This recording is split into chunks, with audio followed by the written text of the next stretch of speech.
We're now continuing on with Chapter 2 in our solution of linear systems, and you'll recall that we are looking at the two different approaches to solving linear systems using direct methods and indirect methods. And in this lesson we'll be looking at direct methods and a couple of different formulations of them. Three methods that are used in scientific computing. One you'll be very familiar with, Gaussian Elimination, which is typically the approach taught in Math 251 in linear algebra. In that formalization of solving the linear system AX equals B, again, A is the matrix, is coefficient matrix, and B is your right-hand side vector, and X is the solution vector you're trying to solve for. Typically what you do in these systems is you try to reduce the original system of equations into another form. In this particular case, the final form is usually an upper triangular matrix where the right-hand side has been slightly perturbed. Notice that it's in this table that we changed the system AX equals B to a final form UX equals C, where U is an upper triangular matrix and C is also a right-hand side vector, but it's not necessarily the same as the original right-hand side vector B given in the original problem. The idea is to use those row-wise operations so that the solution doesn't change. Hence, you still see the same X that you saw before from AX equals B to UX equals C. So the solution is preserved, but it's easier to pull off the components of X when your matrix has a very nice form, which is illustrated right here. So LU decomposition is a different way of looking at Gaussian elimination in the sense that you're transforming the matrix. But the difference here is that you're actually trying to find a different way of factoring the original matrix A into two factors L and U so that you could solve LUX equals B easily as opposed to the original system. And then finally, what's called Gauss-Jordan elimination is an approach to totally take the original system of equations and reduce out completely the solution X. In this case, the identity times the matrix X is the same thing as the original solution vector X. Basically, what you're doing is finding the inverse of the matrix in this approach. The first two are the two that we're really going to look at seriously and comprehensively in this chapter. Gauss-Jordan is a little bit too costly for most large-scale problems.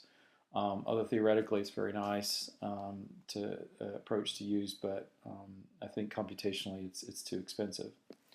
So we're going to start off with just what do I mean by what U and L mean in terms of these final forms that you see here for Gauss elimination as well as for the LU decomposition. And I'm going to do it in the form of 3x3 matrices. So a sample upper triangular matrix U might look like something like this. Again, for a 3x3, what you would have is a components, say in the first row, and I'm going to use indices here to indicate that we have rows and columns. I'm having a little problem here getting the subscripts here. So again, we have U, 1, 1, and then we have U, 1, 2 going across the second row, and then finally across the first row for a 3x3 would have U1, 3. So those are the three components in the first row. For an upper triangular matrix, everything below the diagonal is 0. So, in the next row you would have a 0 component. And then on the diagonal, we'll say we'll have another element. We'll put it in the 2, 2 position, U2, 2. And then we'll finally have the last element in the second row is U2, 3. Again, that's just indicating which row and which column, not doing zero indexing here. But because it's an upper triangular matrix, the last row here would be all zeros, except for the last component in the diagonal in this case. Would be U3, 3.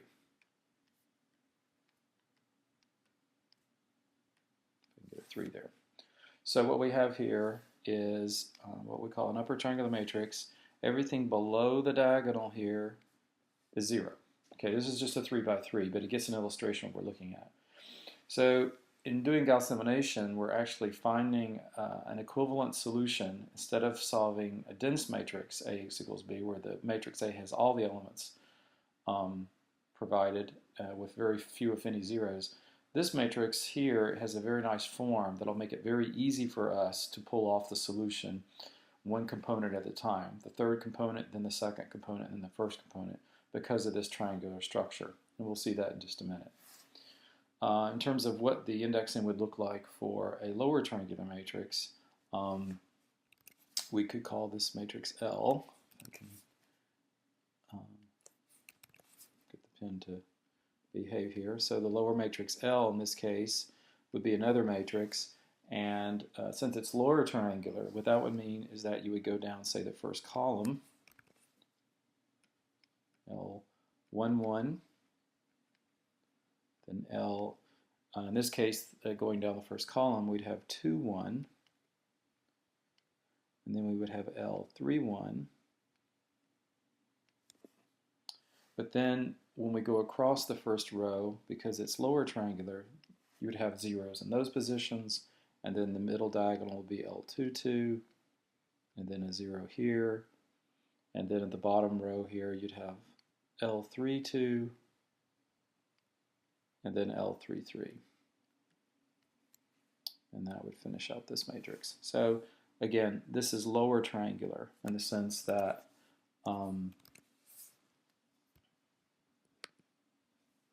get rid of that. A little selection problem here. We'll just move that out of the way. So again, what we've got here is a lower triangular matrix where all the elements lie below the diagonal, versus over here in the upper triangular matrix, all of the elements fall below the diagonal. So that's what we mean by an upper triangular matrix and a lower triangular matrix.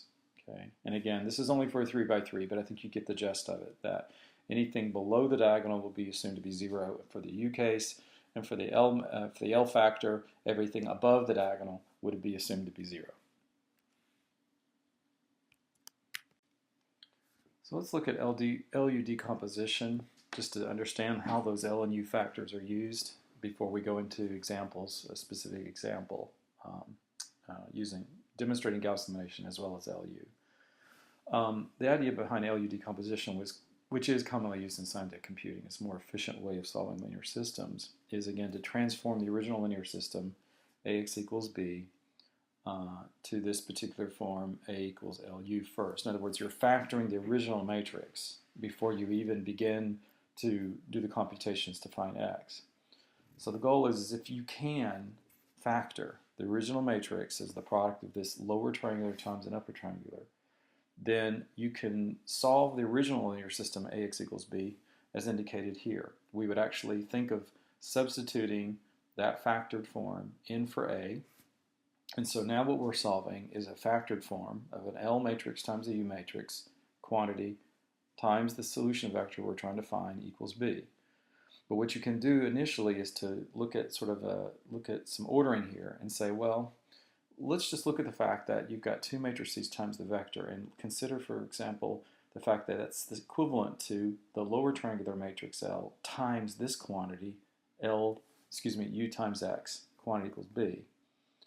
So that if we made the substitution that, let's just say for argument that U times X is equal to a vector Y, whatever U times X is.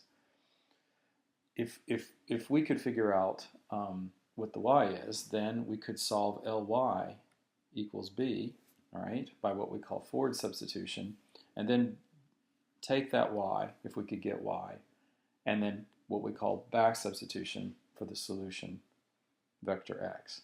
So again, what we would then do is a two-phase thing. We would take the original right-hand side vector B and solve a system Ly equals B using the lower triangular factor from the original matrix A. That would be the first part. Solve for that Y again, and then use that Y as a right-hand side for this other set of equations called Ux equals Y. And then by solving that for X, you have the same solution of the original linear system that you had before, A times X equals B. Now this may seem more complicated, but this will be efficient only if the solving of the Ly equals B and the Ux equals Y is so much more faster and efficient than it would be to operate with all of the elements of the original matrix A. And it turns out that's exactly the case. So I'm just going to illustrate what this would look like for a 3x3 linear system, and I'll just do the indexing for a general problem before we do a specific example, just so you see what we're talking about. So let's go back to our 3x3. If we were solving this Ly equals B, then essentially what we would have is we would go back and look at our indexing and say we would have L11, and again, let's finish out the representation of our lower triangular matrix like we had before.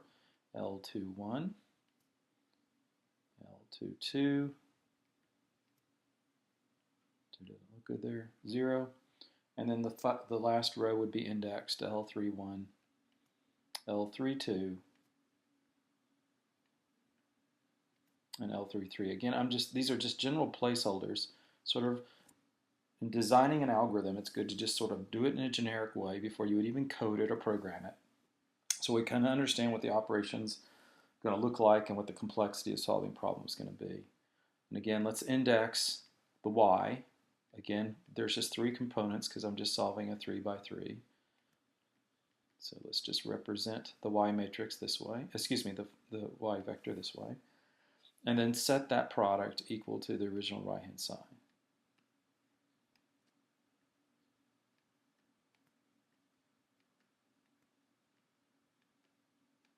Okay, that's a 2. There we are. Okay, so what we have is a representation of Ly equals B for a 3x3 case.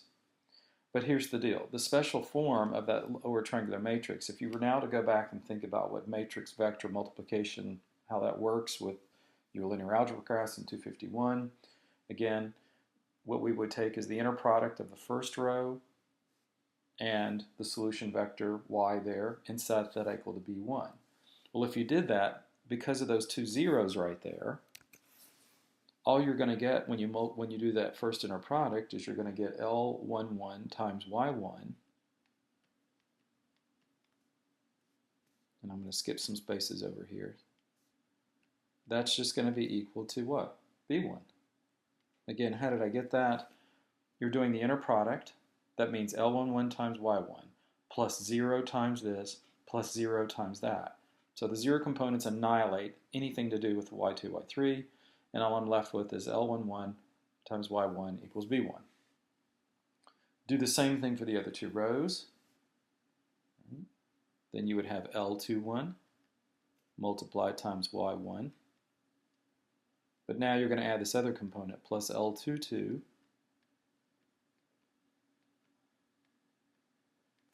times Y2, and that combination, or that linear combination, is going to be equal to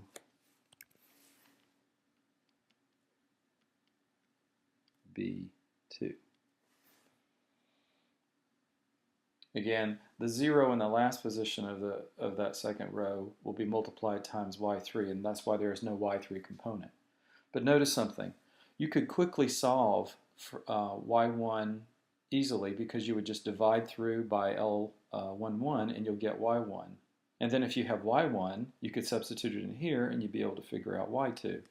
And that's the pattern.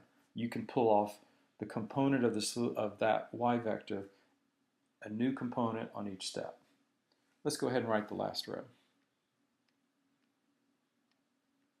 L31 would be multiplied by Y1. You would then add L32 times Y2, but then you would have to add L33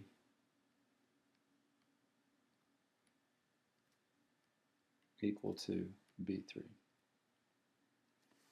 And again, if you had Y1 and Y2, you would be able to immediately obtain Y3, and I forgot to add it in here, so this should be y3 there. Multiplied by the L33. You would be able to pull off that y3 immediately. Okay. So let's go ahead and represent what that would look like. Again, what we said earlier is that you could immediately get y1 by dividing through by L11. So you would immediately pull off that y1 is equal to b1 divided by L11.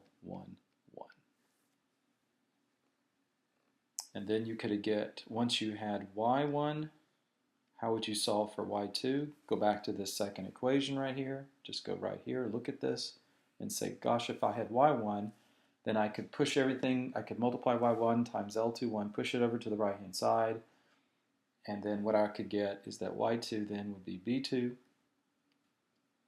minus L21, y1,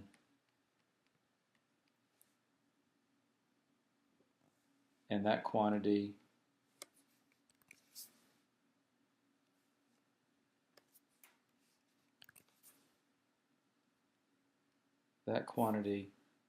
is the y1 here, that quantity would be divided by L22.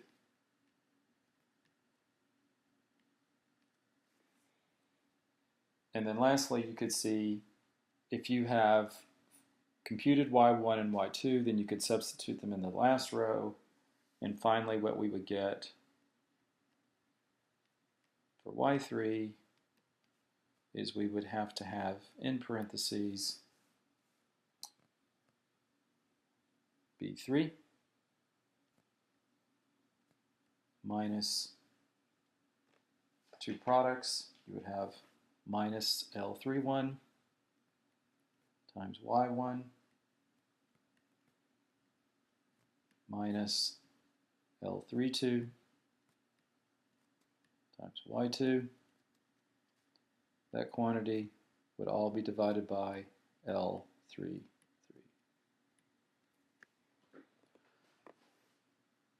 So again, you're pulling off every component of the y vector one at a time. You get y1 first, substitute in the second row there, get y2 and y3. Why was this easier? Because we had that nice lower triangular form. You can pull off one component of y at a time.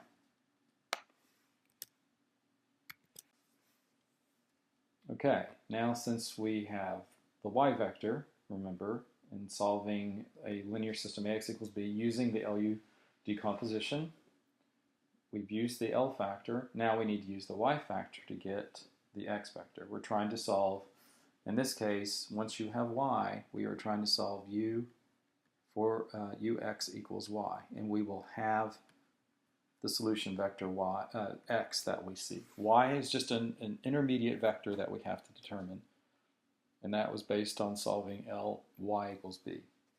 So let's represent graphically what we're doing this time. We're solving ux equals y for a 3 by 3. So let's represent the components of the matrix.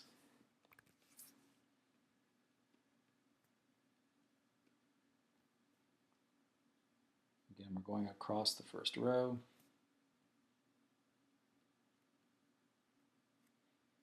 Then we go representing again our upper triangular matrix. So the next row we have a 0 in that position, then the diagonal element U22, U23, and the last row everything is 0 except for the diagonal element. Everything below the diagonal is assumed to be 0 for an upper triangular matrix. This is multiplied by what? Representations of the x vector, which is the solution vector we're trying to find.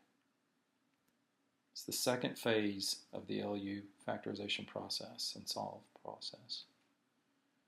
Now what is this equal to? Now some people might think, oh, don't you put the b in? No, no, no. We're trying to use that original y vector that we just found, so we're going to put y1, y2, y3. Remember, the original right-hand side was used to solve Ly equals b. Now we're just going to go to the same argument we did before. Find out represent what this matrix equation really means in terms of the inner products of each row with the column vector x, and set that equal to the corresponding component of y. So let's just do that. So you'll have u11 times x1 plus u12 times x2 plus u13 times x3 has to be equal to y1.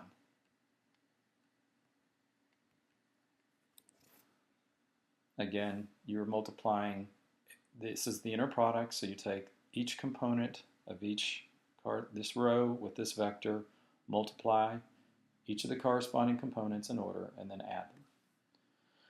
Go to the second row. Now that 0 is going to multiply times x1 and get 0, so we won't have anything in that position that involves x1. So all you're going to have here is u22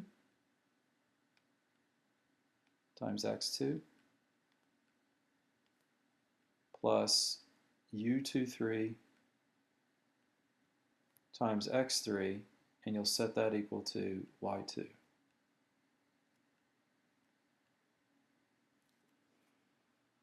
And then finally, you see what's going to happen. This very nice form is going to, when you multiply 0 times x1 is 0, 0 times x2 is 0. So the only thing you're going to have when you do the inner products here, in this case, is u33 times x3 equals y3. Now, this almost looks like what we just had before in the previous slide for L, but now it's sort of flipped over. You're not going to immediately be able to pull off x1 and then x2 and x3. It's going to happen in the reverse order.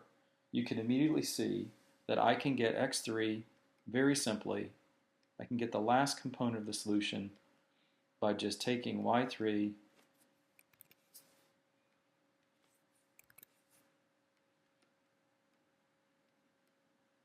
and dividing it by u33. Again, these are just real elements. U33 is just some real number, and dividing it into y3. And of course, we're assuming that u33 is not 0. You might easily be able to determine that if u33 was 0, you can't. That the solution's not. There's not going to be a unique solution. You would have a singular matrix. If you factored it and that u was 0, then you've got a singular matrix. You're either going to have an infinite number of solutions or no solution at all. In this case, we're not going to worry about that. We're going to assume it's not 0. Now, if you had x3, you can plug it into the second row and pull off x2, and then now you see what will happen. You get each component of x in reverse order one at a time. Well, let's go ahead and just write it out so we understand how we would get it. x2 would then simply be what? Well, you would have x3. That would be known. So this component would be pulled over to the right-hand side. So this is going to be equal to, in parentheses, y2 minus u23 times that x3 that we now know. That quantity would be divided by u22.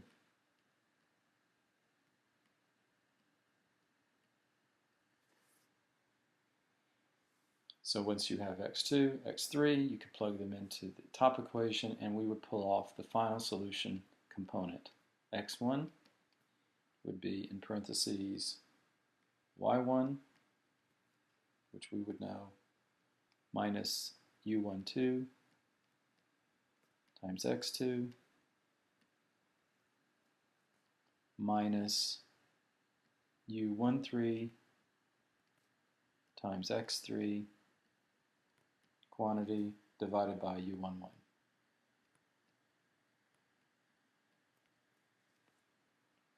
So this is an illustration of the process it would take if you had an LU factorization to determine the final solution. So this is the final solution vector, but just the elements were computed in reverse order. You get the x3 first, then the x2, and then the x1. Now I'm going to show you an example of using LU decomposition on a 3x3, but now have actual values for the matrix A and the right-hand side B. So let's suppose that we are solving the linear system AX equals B, and what you have below are the actual components of the 3x3 matrix A and the right-hand side of vector B. So I'm going to go ahead and show you what the factorization of A would look like. If you were to factor A into an LU, you could show that the two factors could look like this.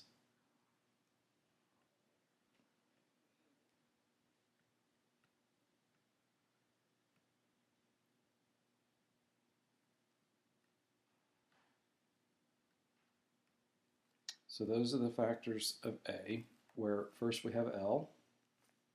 I'm going to show you what U would look like. Remember, L is lower triangular, U is upper triangular.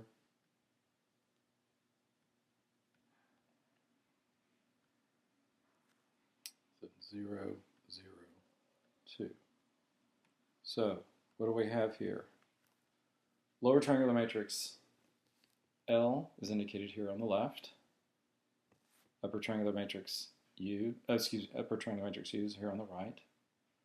Notice that below the diagonal is 0 here, above the diagonal is 0 here. If you were to multiply L times U, you would reconstruct the original matrix A. Again, the idea is that, but if we can produce a code or an algorithm that would take it, any matrix that we had A, assuming it's non-singular, we could factor it into an L times U and then use those components to solve the original linear system. So what we're going to do now is just go through the process of doing that like we did before, just so you have an illustration of how to do it. And so again, what do? We have to solve two subsystems. We have to solve Ly equals B, followed by Ux equals Y. So that's the process. Again, we use the vector y as an intermediate form. It could really be called anything else, z, h, anything. It doesn't really matter, but we just use it as the intermediate solution here to the lower triangular system and then use it to finish out solving for x. So if we were to represent the problem, we could do that. Let's do Ly equals B. So we know what L is now. 2, 0, 0. Minus 1, 2, 0, 1, minus 1, 1. And again, let's represent as and index it appropriately. Y1,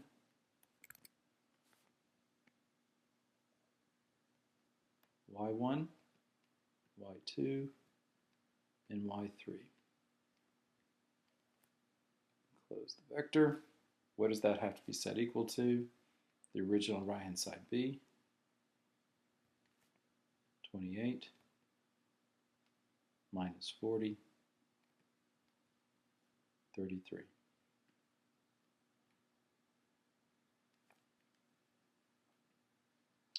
So now that you have the representation of it, we would just go through the same process we did in the early example for generic representations of the components. Now we have actual values. If you were to take the inner product of the first row, 2, 0, 0, with y1, 2, y2, y1, y2, y3, set that equal to 28, what would you get? Well, you'd have 2 times y1 is equal to 28, and immediately we would know something. You would know that y1 is equal to 14. Just dividing through by 2. So we immediately know what the y1 component is. Now just go ahead and take the inner product with the second row in the y vector. Negative 1 will be multiplied times y1, so we're going to have negative y1 plus 2 times y2. 2 will be multiplied times y2.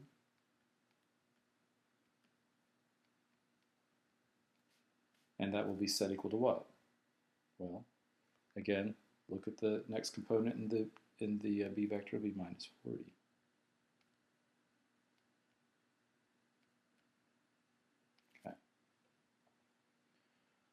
But now remember we've already figured out what y1 is in this particular case. So we know that y1 is 14. Okay. So if we solve for y2 here, and I'll simplify just for space here, or use what we had on the previous slide, we have y2 is going to be negative 40.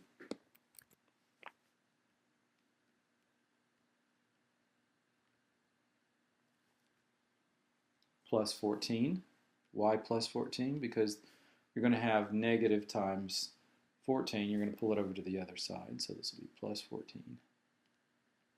And that quantity is going to be divided by 2, the coefficient on the y2. If you quickly do that computation, you would get minus 13. So now we know that y1 is 14, we know that y2 is negative 13, and then all we need to do now, take the inner product of the last row here of the L factor and the y1 to y3. What are you going to get? You're going to have y, the combination is going to give you y1 minus y2 plus y3, be a 2 there.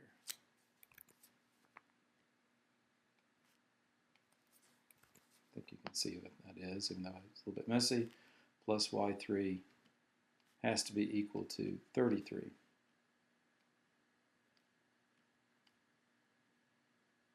Okay. And again, we know what y2 is right here, and we know what y1 is right there. You can plug them into this equation, solve for y3, and what we would get is y3 is equal to what? y3 is going to be 33 minus 14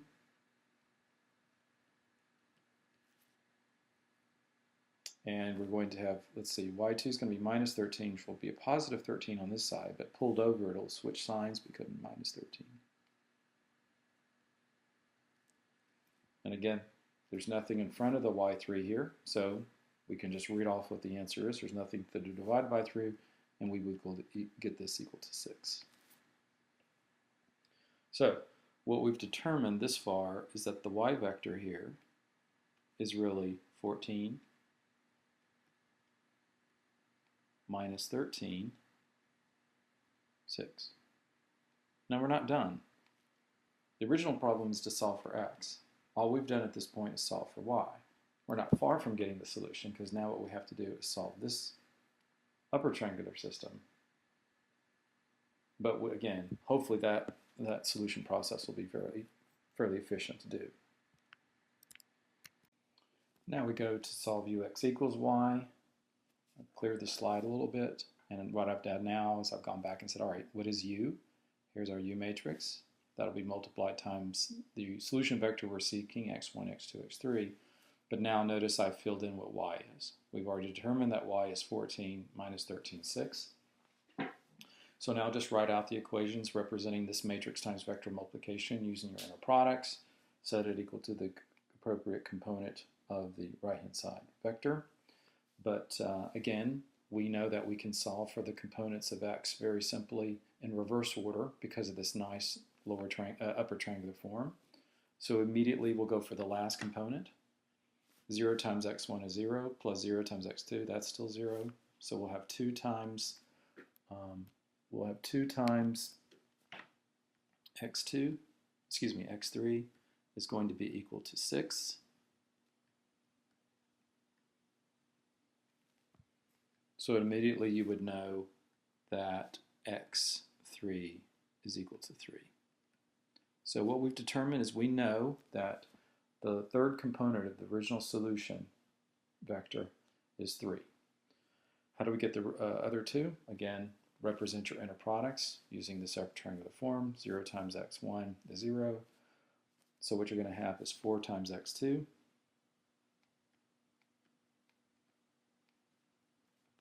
minus or plus minus 3 times x3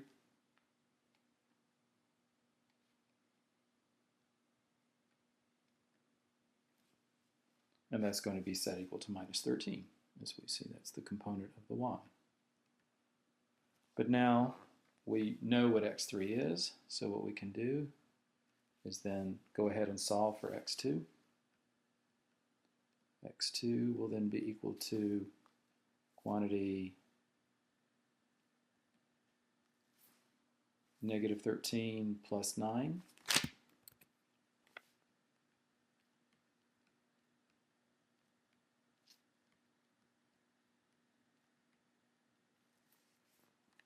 Divided by the 4.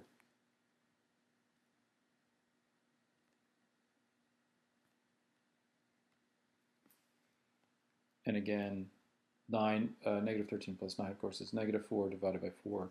So the second component of the solution vector, the x2 value, should be -1. So we're almost done. Now let's do the inner product of the very first row with the column vector x. You'll have 4 times x1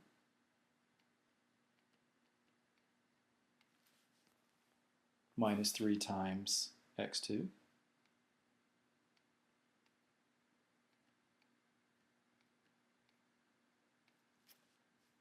plus x3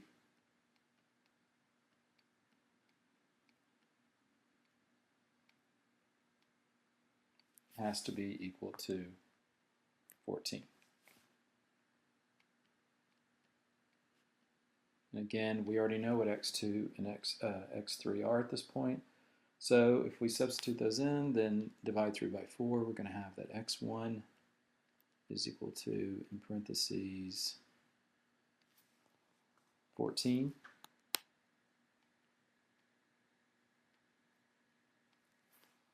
minus 3 minus another 3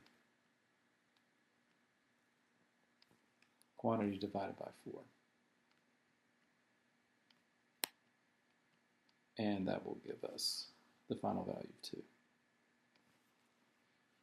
So what we've determined is that our solution vector x, this vector x here, little vector notation there, is actually 2 minus 1, 3. How could you check this? If you take the original matrix A right here, multiply it by that x vector, you should get the right-hand side vector B.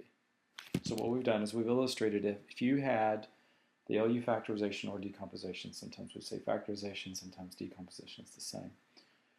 If you take that factorization, you can quickly determine through what we call forward substitution is equivalent to solving Ly equals B, and backward substitution is what we mean by solving Ux equals Y. You can quickly, readily get the solution to the original linear system. Now what we'll do is actually demonstrate how you could derive the solution directly by applying elementary row operations using Gaussian Elimination, which you've done before in your Math 251 or linear algebra course. Again, LU works wonderfully in terms of if you have the L and U factors provided. But in this case, we're going to just directly operate on the original matrix and derive the solution as you would do mechanically, and then demonstrate how you could produce a Python code to do it for you. Again, what we're trying to do is produce an upper triangular augmented coefficient matrix to derive the solution by preserving the original solution with these elementary row operations. So here's an example of 3 equations, trying to solve them simultaneously. There's 3 unknowns, x1, x2, x3.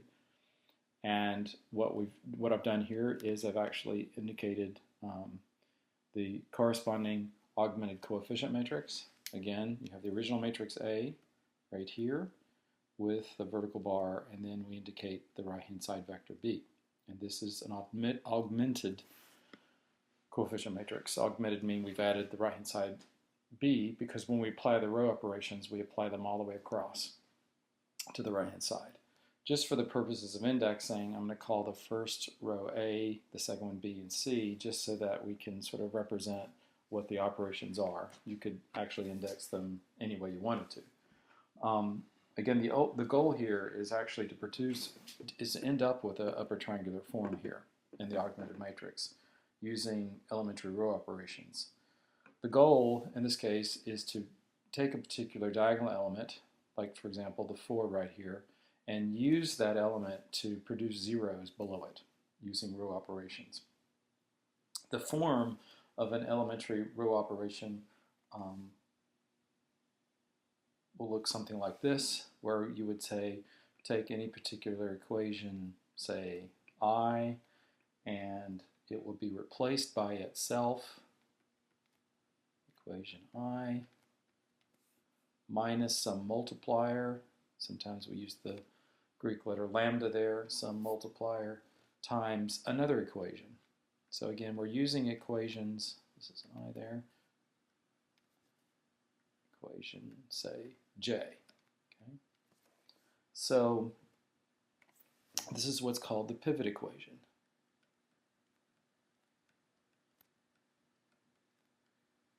Abbreviated equation there.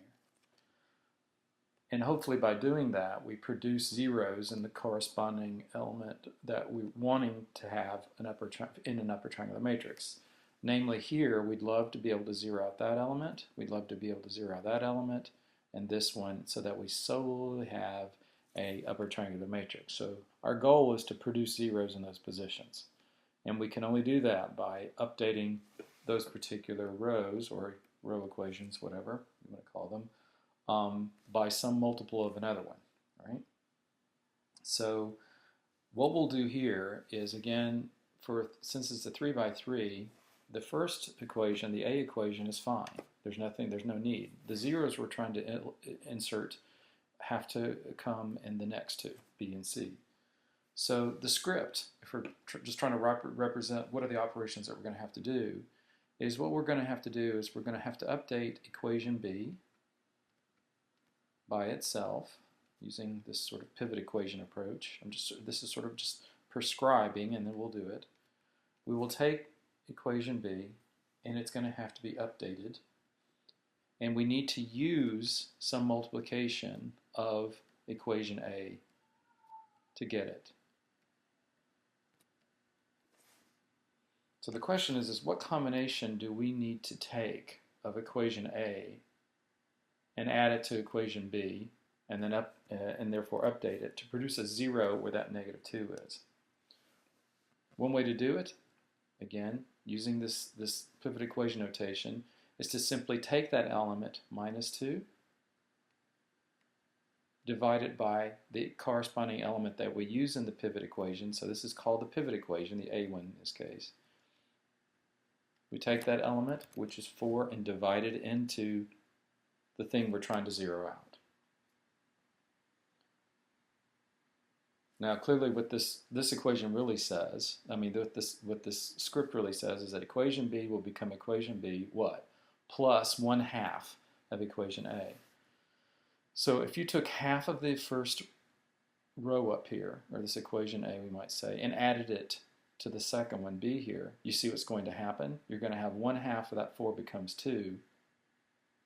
2 plus -2 is 0. It will actually zero that out. These other elements will change too, but the goal was to get a 0 there. Go ahead and write the next one out, and then I'll clear the screen and we'll actually show what the result would be. The next operation would be, well then how do we get rid of that 1? Well, you're going to have to update equation C with what? -1/4. Again, the element you're trying to zero divided by the pivot element. This 4 is what we call the pivot element. Okay? Because it's being used to zero out elements below it, multiplied by equation A. So we use that equation A twice to zero those elements below the 4 out. Okay? What I've illustrated on the screen is the effect of doing those row operations that we were just explaining. Our goal was to zero out those elements below the 4. And in fact, by updating the B equation and C equation appropriately, we in fact have done that. Notice that the elements are all different. The 4, this has all been updated because we take 1/2 of that element and add it to 4, 1/2 of the 1 and add it to the 2, and so forth. And so you can see that the rows are changed past those zeros. But also notice that we use this equation here as what we call the pivot equation. It's used to produce those zeros. It hasn't changed at all. Are we done? Almost. We're not in a complete upper triangular form because what do we need to do? We need to zero out this element here. Again, we have to use row operations. Now the question is what operation, what is the pivot element that we're going to use to produce it? Well, clearly we're not going to use A again, because if we take a linear combination of this row A again and add it to the C row, we're going to introduce something to remove that zero there. It's going to become non-zero. So we don't want to do that. In fact, what we'll use is the B equation now will be used as the pivot. If we write down now the representing pivot equation, what we're going to say is that, all right, then equation C will need to be updated by itself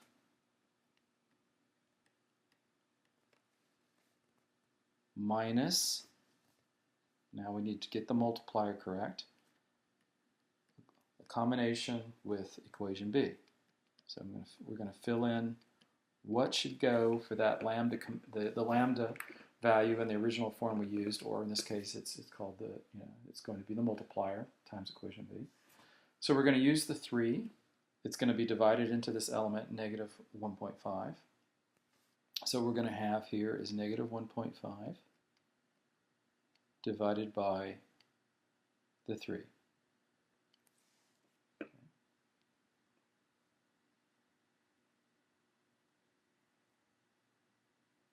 And if you simplify that out, because this is negative 1.5, you can easily see that, of course, the negatives are going to cancel out.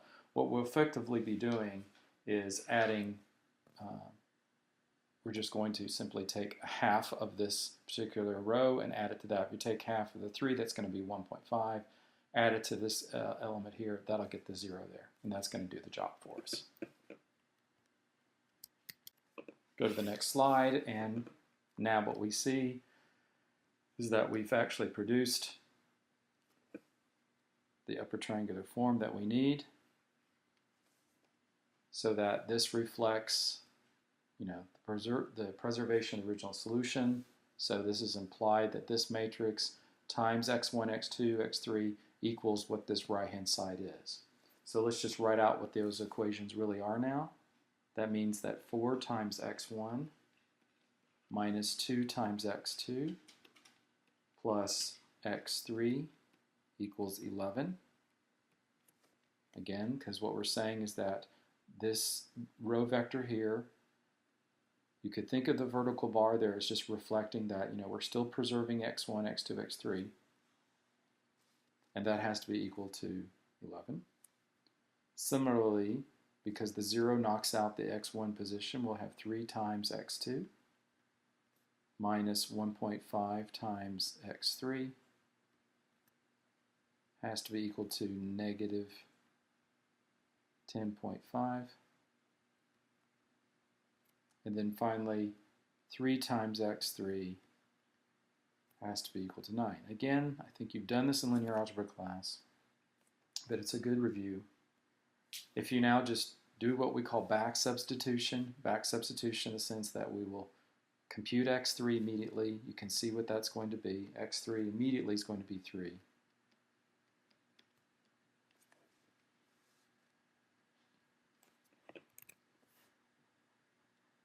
Plug that into this equation here at the top there, the middle right here, plug it into that.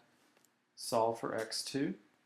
Well, we could do that real quickly. x2 then is going to be negative 10.5 plus 3 times 1.5, quantity divided by 3, and that will give us negative 2. And again, if we have x2 and x3, plug it into the first equation. Finishing out our back substitution process, this will give us quantity 11 minus 3 minus 2 times minus 2, quantity divided by 4, that will be 1. So the solution is in fact 1 minus 2, 3. On the next slide, what we see is actual Python code for doing the exact process we did by hand, just to show you how simple and compact we can represent those row-wise elementary operations, determining a pivot, and then modifying the augmented matrix.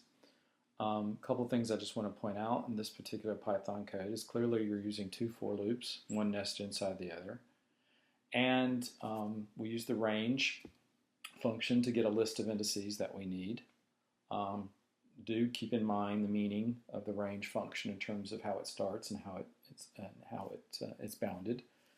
If we look at the structure here, what K is running over is pretty much all of the columns that are in play, and I is going through the rows. And again, notice with the range function, say for the inner for loop, that means start at position K plus 1 and then run up through K plus 2, so forth, but go up to but do not include n. So this will go up through n minus 1. Okay? Just keep in mind that that second parameter on the range function is a boundary, up to but do not include. Now notice what we're doing here is we on each particular column, of course we're doing 0 indexing. We would start, say for example, in column 0 or the first one, and then run from position 1 to the end of that column. And so we're always advancing and looking below that particular element and on the diagonal, and we're testing to make sure that what we're trying to eliminate is not already 0. So this is just a little efficiency that if you were going to do a pivot equation, for example, I'm just saying if we went back to our 3 by 3 and so you had something like this, and if it turned out you already had a 0 in that position, I'm just going to make something up here, it doesn't really matter. I'm just saying if it turned out that was already, this is part of the augmented coefficient matrix, if this was already 0, then you simply would not want to waste the time to try to take a linear combination with the first equation there to 0 it out, because it already is 0. So that's what this particular code is doing. It's just making sure that what you're trying to eliminate isn't already 0. If it isn't 0, then we want to force the updated form to produce a 0 there. Get your multiplier. That lambda parameter would be the element you're trying to eliminate divided by the pivot, which is some previous diagonal element.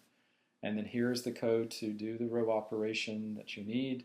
And then we're actually, rather than using A to store both A and the original right-hand side vector B, we're just going to use another, in this case we're using a list to actually, or an array if we're doing it with NumPy, to update that right-hand side.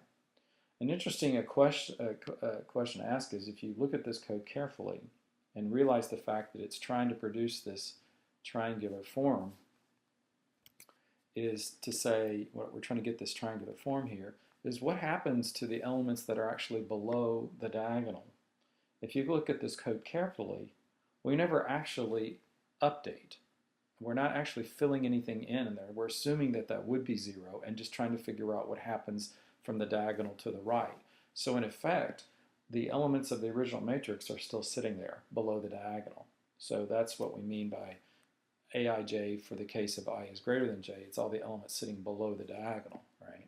So we don't go back and update those. If you look at how we move across these elements here from position k plus 1 up through n, doing our slices here, you quickly see that what we're updating is from the diagonal to the end, but we don't actually touch anything. When we're zeroing it out, we're just assuming it got zeroed out. So the original elements of the matrix A are actually still sitting there in those positions below the diagonal. You can find a full, complete module to do Gaussian elimination. It's called GaussElim.py on page 41 of the textbook, and I'm going to show it to you in just a second. But it's important that you do look at these codes And I will also put these source codes on Blackboard so that you'll be able to access them and not have to copy and paste out of the notes. So I will post any of these modules that we go over explicitly in lecture on Blackboard for your use. I'll probably make a tab for source code and just look for that tab. A nice thing to notice is that it's actually not too difficult to make a change to the code that I'm going to show you in just a second to handle more than one right-hand side. So sometimes in some scientific applications they'll have many right-hand sides, just not a single vector. So it'll be a whole sequence of right-hand sides, and that's where we actually, we would have to repeat bag substitution several times. That's where the LU factorization comes in really, really well, is once you factor that matrix A one time, and actually if you factor it one time, as L times U, then if someone comes in and gives you several linear systems to solve, it's not too difficult to do this LUX equals B, where the B is a matrix of many right-hand sides. So it's very efficient to be able to take the L and U and use it several times. You don't have to do row operations over and over again, like you would have to do in terms of this Gaussian elimination code. So if I show you very quickly what the code is in the book, and you can look at that online or in your hard copy, you can see that they have the module Gauss elim, has a nice little doc string that just says, solves AX equals B by Gauss elimination. You can see the function definition. You'll also notice that you can you don't have to provide the order, the size of the matrix. You could get that easily by just looking at using the len function to get the length of that B vector, in this case this B array. We're using numpy. Notice that the syntax for numpy is you could import numpy as np, so that just means you have an alias for numpy, so you don't have to type it out all the time. You can just say np dot whatever function that you want to pull out of the numpy library. It's sometimes handy to do it that way. There's the code that I just showed you on the previous slide, but what I didn't show you is the back substitution code. And here's the back substitution code that will actually use that B array to return the solution. So what comes in is A and B, in terms of A is the matrix, B is the right-hand side, and then what we actually do is update that vector B, or that array B, to be the actual solution. So we're going to override it and return it to the user. Notice it is using the dot product function that's provided with numpy, and this is how you specify the syntax for it. Again, if you say import numpy is np, so the alias for numpy is np, then you can do np dot any function that's available in the numpy library this way. Okay, it's just a handy way of doing it. You're telling the interpreter where this function is coming from. All right. So it's a very nice compact code that you'll be able to use in your next homework assignment, and I encourage you to look over it. Again, the discussion on multiple sets of equations is also provided right after this. It's not too difficult to change this code to handle multiple right-hand sides, so that this B is not just one array, it could be a multidimensional array that could handle multiple right-hand sides.